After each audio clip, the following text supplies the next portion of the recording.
In this episode of Mighty Car Mods, we are checking out some cars from Fast and Furious 8.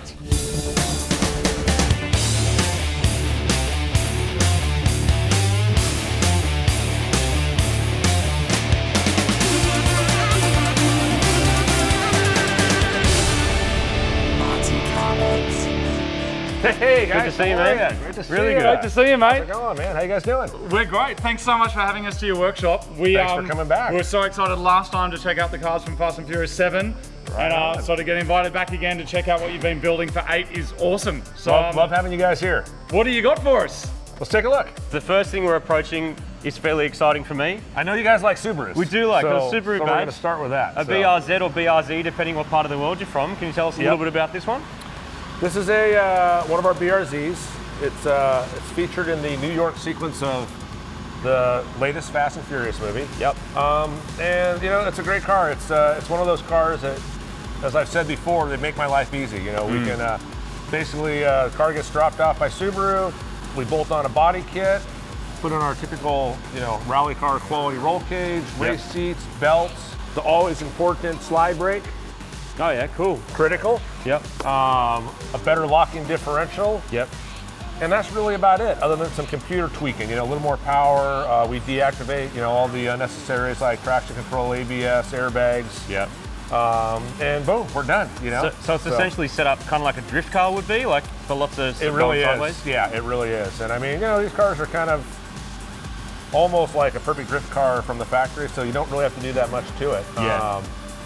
If we had a little more time, we'd probably cheat the steering angle and get into that, but you know, but what we were doing, it worked just, you know, right out of the factory, did what we needed. So have you got both like the talent and the stunt guys and like multiple different people driving these cars? Is that how it sort of works? Pretty much so, yeah. I mean, the talent drives the car, you know, in all the hero shots where you see it pulling in, pulling out. Yep. When we get into the real dangerous stuff, you know, 80, 90 miles an hour sideways, then we have our stunt team that steps in and takes over. So it's in the end, it just comes out perfect every time.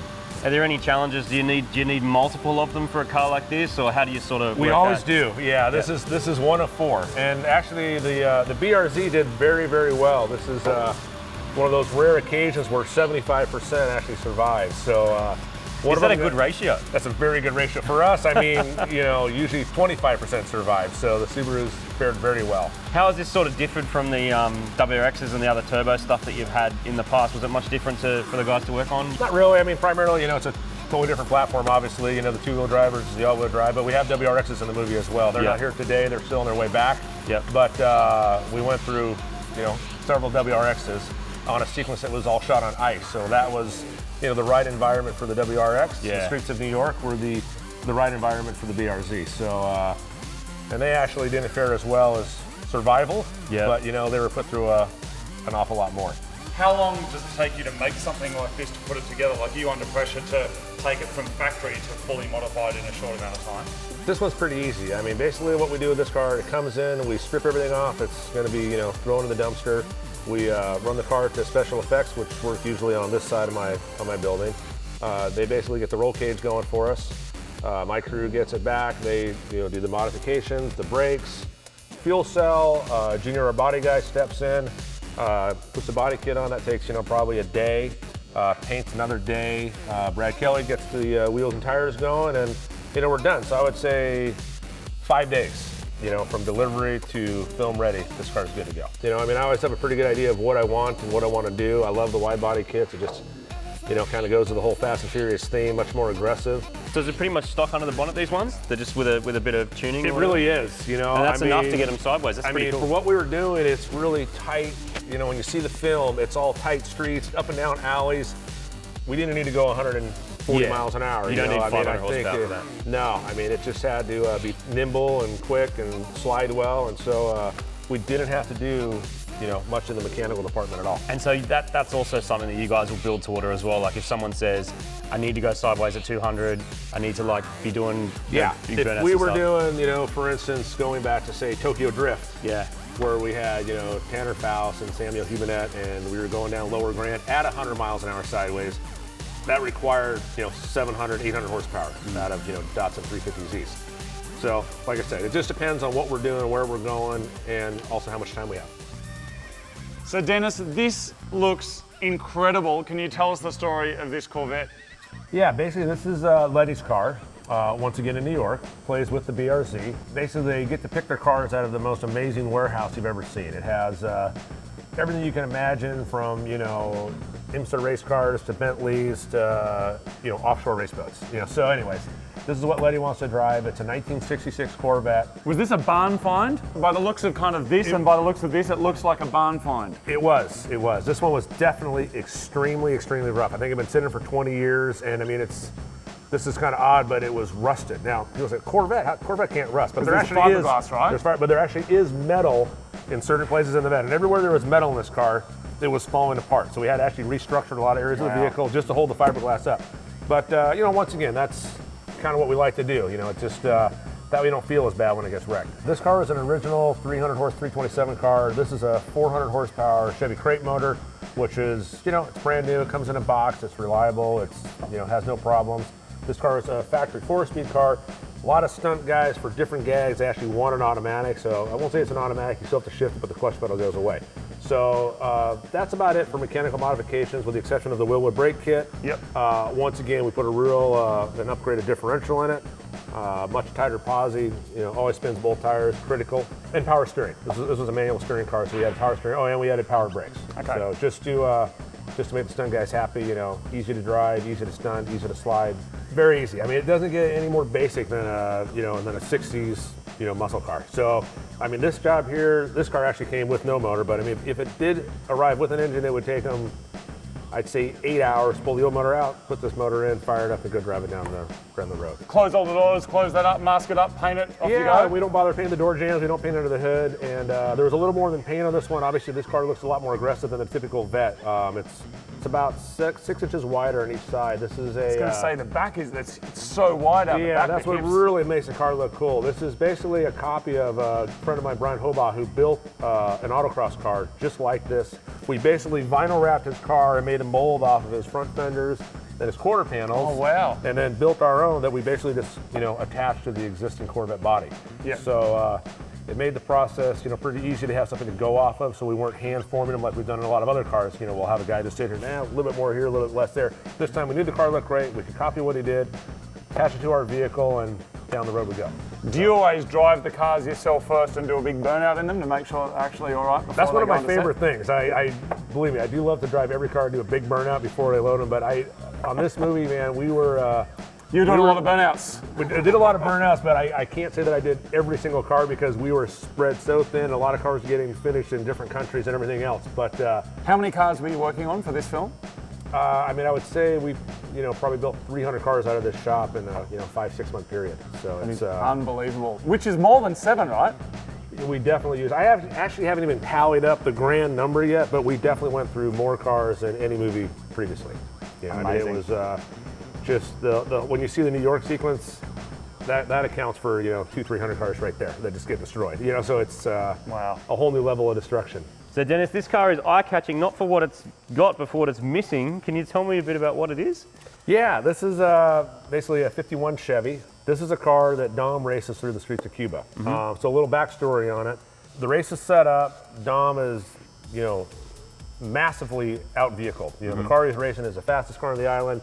This is basically the slowest street car on the island. Yep. So it really gave us an opportunity to get into some on-screen technical stuff, which was fun because that's something that I always push for. It's just hard if there's so much, like I said, when we do a rough cut of these movies, they're 3.5 hours long. Mm-hmm. And my opinion is the cars and the tech stuff is the most important. There's a lot of other people who feel that the actors and the dialogue is more important. And I always, not always, but I frequently lose that battle. That's what got people in the beginning in a way as well, right? Right, so this car is great because it really gives us a chance to get back into that. Had a lot of input and I think it's going in the right direction. So I'll kind of tell you what happened. So Dom has less power, pretty much less of everything other than driving skill. So he needs to make this car competitive with the 55 Ford that we have in the movie. So the first thing he does is start ripping off everything he can pull off. He rips off the front clip, he kicks off the bumper, he pulls the doors out, the back seat. Pretty much anything he doesn't need to go fast, it comes off the vehicle. Luckily, the motor was previously equipped with an old turbo system off of a boat, which is part of the dialogue. So a typical marine boat system makes about 5 pounds of boost. So we have a little gag where he basically, you know, crimps off the wastegate line to up the boost. Yeah. You know, you can't get an Allen wrench in Cuba, so he has to do it with the top of a Coke can. He basically takes this is another really cool part about it. He eyeballs a, you know, Cuban dentist office across the street. Just by his looking that direction, letting know, she runs over, she comes back with this 50s nitrous bottle, 50s laughing gas bottle. So he straps that down the passenger seat. He runs the hose up into the, you know, up into the air cleaner bonnet, or the bonnet for the carburetor. Yep. And has an old, you know, antiquated valve and an old pressure regulator. So it all kind of makes sense. We got a lot of close-up shots of the gauge and how it all works, how he plumbs it in. Great. Obviously, he's lacking the additional fuel. You know, I had a thought about maybe he gets in there and does some carburetor work, but it's like, hey, you know what, this is all done in 6 minutes, so we don't have time to get into everything, but we got the main key points covered. He has an emergency backup plan, which is actually just pulling the wastegate line off completely to put the turbo into full boost. Yeah, You know, cool. which is about 30 pounds of boost. The inspiration for actually building this car, I mean, were you looking at like cars from Cuba specifically, or how did you pick this actual example? This is a car that I've always loved. I've always loved the fastback. I just think it's a great look. It's one of this is another one of those cars that's on my list of cars to own at some point in my life. I really love it. It fits Cuba perfect. The race is something different, something you haven't seen in the franchise before. You know, to see, it's just the environment of Cuba is so different of that. Anywhere I've been, you know, we've been to a lot of places on these films, but yeah, it's really a cool scene. I'm really proud of the way it came out. Obviously, you guys are building cars for movies, right? So as much as you want to get it technically as close as you can, there's going to be limitations of you can't run 30 pounds through a non-built engine and expect it to last 5 takes, right? Correct. So what do you guys sort of do? We actually had 10 of these cars, and we're not going to turbocharge every car. So what we did is we called it Turbonetics. It was great. They supplied us a whole pallet full of gutted turbochargers. Great. And you know, we did our very best to make it look real. I mean, the only thing that really gives it away, if you get really close and look through the screen, you'll see that the impeller's missing. Okay. But you know, other than that, it's just all hollowed out. So it just basically pulls air up through this. It's basically pulling air through the exhaust pipe, up through the turbo, and into the motor. Great. So it definitely, you know, gives you the illusion that it's a turbocharged motor, because, like I said, if you can look at it quite a bit and it looks pretty legit. Yeah. But you know. But yeah, 10 of these running 30 pounds in hot. Yeah. That'd be a bad combination. And we're gonna hopefully get my friend Mike Wassel from Visual Effects to get in here with our little spinning impeller, just to kind of you know, finish the deal. And we really wanted to do that. I mean, it just kind of felt Cuba to have no air cleaner on it. You know, it just felt like the way it should be. And then, like I said, I think it kind of goes back to the roots of the franchise to get into Dom actually working on a car and making a car and doing some tricks with limited resources. Some DIY. Love it. Yeah. Love it. So Dennis, we're going to go from a 50s Chevy Fleetline to a 60s Charger. This is, without a doubt, actually not even without a doubt, it's just the coolest car I've ever seen, full stop. What are we looking at here? What is this? This is my new favorite Fast franchise car ever. I mean, it's also really my new favorite Fast franchise car ever. Yeah, it was a great opportunity. The sequence is shot primarily on ice, on a gigantic frozen ice lake that we did up in As Iceland. you do. Yeah. So it was you know, something new, something different, you know, something we hadn't done in the past. The first requirement would be, you know, all-wheel drive. So basically, once again, there's very little left of an original Charger. You know, basically, you know, the roof, the A-pillars, this cowl piece, and you know, that's about it. I keep saying this next movie we have to basically stamp out our own missing parts, so we can just start from scratch, you know, and not have to source the old wrecks that we always do. Basically, this car has a 550 horsepower LS motor. It's, you know, stuffed back under the dash, 9-inch diff, Turbo 400 trans, Atlas transfer case, driveline that runs right down by the driver's foot, 2-piece angles underneath. We have a complete custom chassis. The 9-inch basically goes to some custom CV axles, which we got a lot of angle. I mean, that's a tricky thing too. This car is obviously gonna be sideways for the majority of the whole sequence, so you have to have a lot of steering angle. We were able to accomplish, I think, 41 degrees of steering angle, which is a huge accomplishment with CV axles. It worked flawlessly. This is one car that, you know, like usual, we busted them out in a, you know, mad rush, and we did our first test day out at Magic Mountain with a water truck.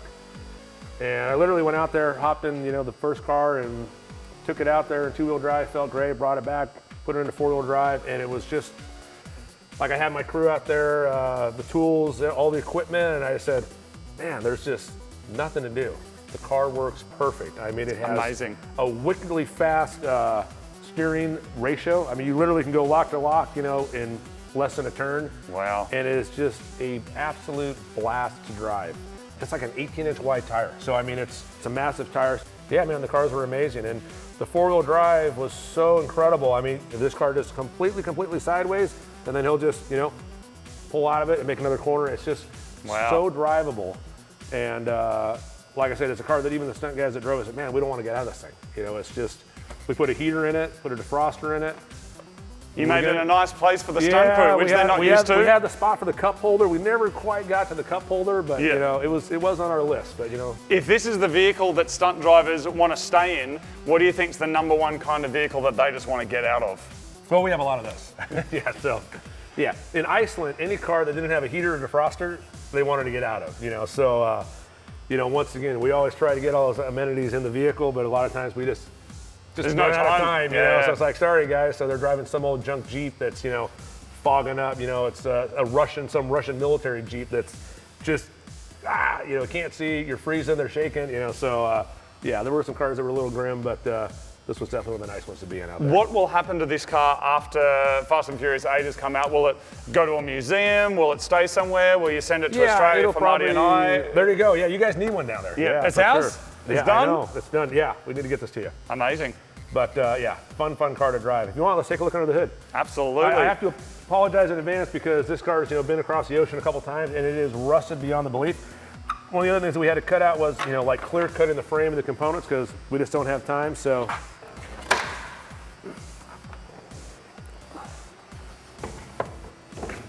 light.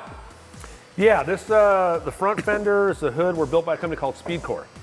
And they were great. They made us the fender parts. You know, we went back and forth, like we made some out of aluminum, sent them out and brought them back. Well, it didn't fit quite right, but anyways, a little bit of back and forth. We got it dialed in where I was really happy with the look of the car and everything functioned, nothing rubbed. But you can see how we set the motor back, you know, as far as we possibly could. And that was primarily to make room for the front differential.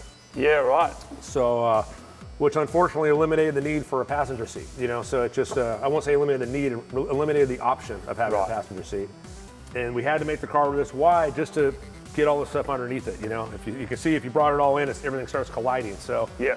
But like I said, the width was really part of the look. I love it. It kind of has that Ken Block Mustang feel to it, you know, it just very mean, you know, I think it fits Dom's character perfectly. Can we hear it? Can we start it up? Yeah, sure.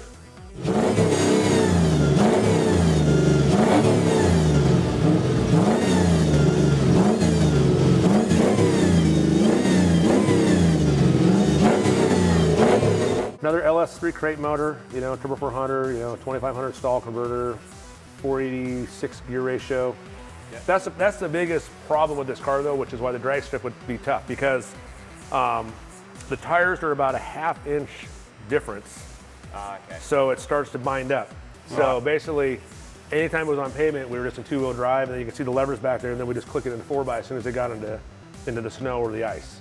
We have a huge several safety tubes. Now that I was really nervous about that front drive line letting loose because it literally runs right down your thigh and by your foot. You know, I just went, oh God. But you know, a lot of safety considerations went into it, and luckily, nothing ever broke anyway. So. Dennis, thank you so much for your time. It's been incredible. Absolutely. I have one more question for you, and Sure. probably the most common question we're going to get. Yeah. How do people get into doing this kind of work? Like, how do you start?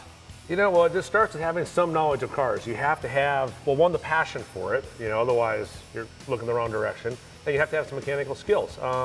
You know, I've had guys that have come to the shop with, you know, very limited experience and they've turned into awesome guys. And I've had guys that have been, you know, working in a service station or working on cars for 15 years that come and they're not so good. So it just totally depends on the guy and just how much you can learn. You know, it's just, that's what it's about. Every movie, you know, for instance, a slide brake that we put on all these cars, you know, it's constantly, okay, this worked a little bit better than that. You know, we got to log it, this combination, this pad, this compound. Just, you know, just like I said, just being very thorough, paying attention and absorbing as much information as you can.